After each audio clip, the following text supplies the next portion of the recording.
everyone, I'm Julie Cefalu, and today's tip has to do with quilt labels. I think it's really important that you label your quilts, and I have a couple of ways to do that. At the very minimum, what you should do is take a permanent pen.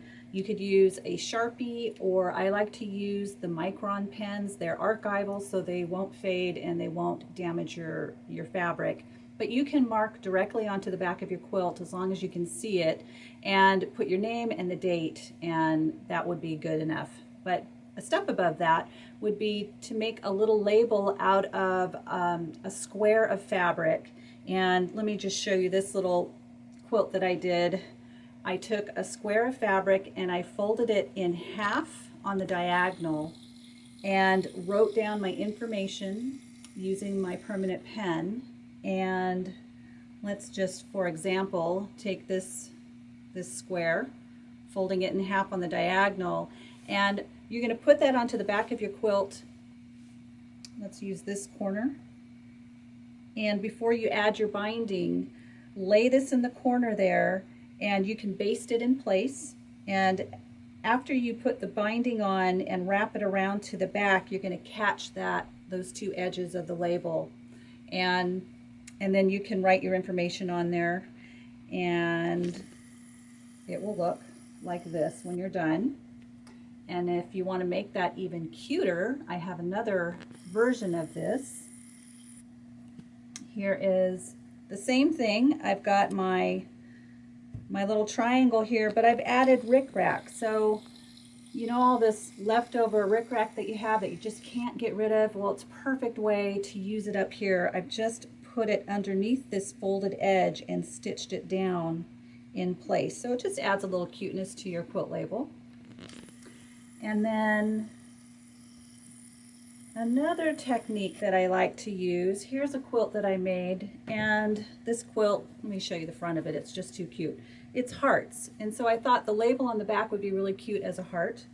So here is my heart label with all of the information that I put on here. And by the way, when you put your information on here, make sure that you include your name, the date, where you are living at the time that you made it, and maybe who it's for, and if you've named your quilt, you can put the quilt name on there as well. But let me just show you how I've made my little heart label. I take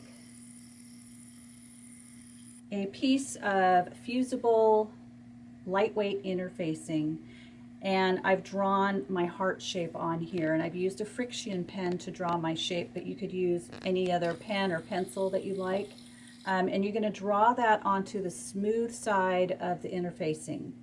Then you're going to layer that onto a square of fabric.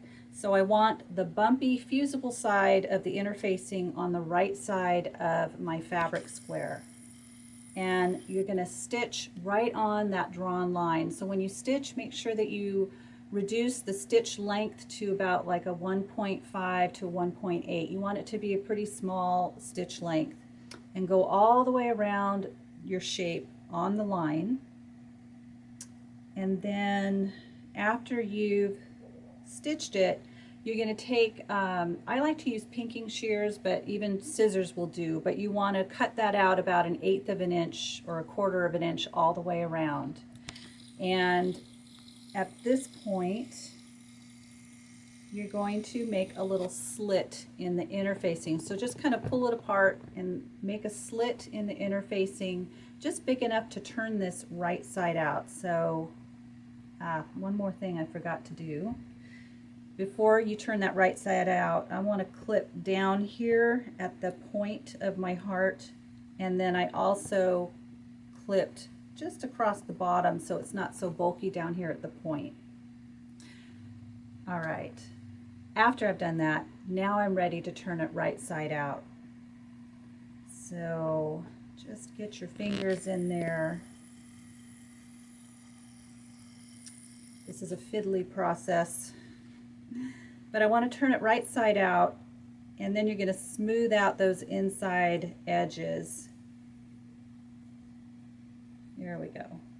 And to get that smooth along the inside, you can use a chopstick, maybe one of those purple things.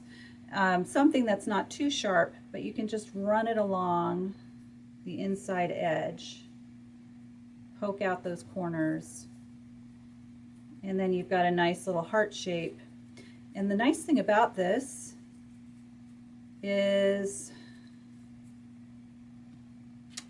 there we go, you've got this fusible interfacing back here, and you can fuse this temporarily onto the back side of your quilt, and then I'm going to go back in and hand stitch. I use a blind hem stitch all the way around to make that permanent. So great way to add a quilt label. Another thing that you can use is your leftover quilt square blocks. So here's a little square inside of a square, and you could write on this example, I could write my information in these little triangles in the corners of this, since it won't show up on the center of that square.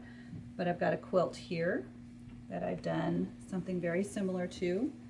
Here's my little leftover, my block right here that I put all of my information in and stitched it down. I've turned the edges 1/4 of an inch all the way around and then stitched it down by hand.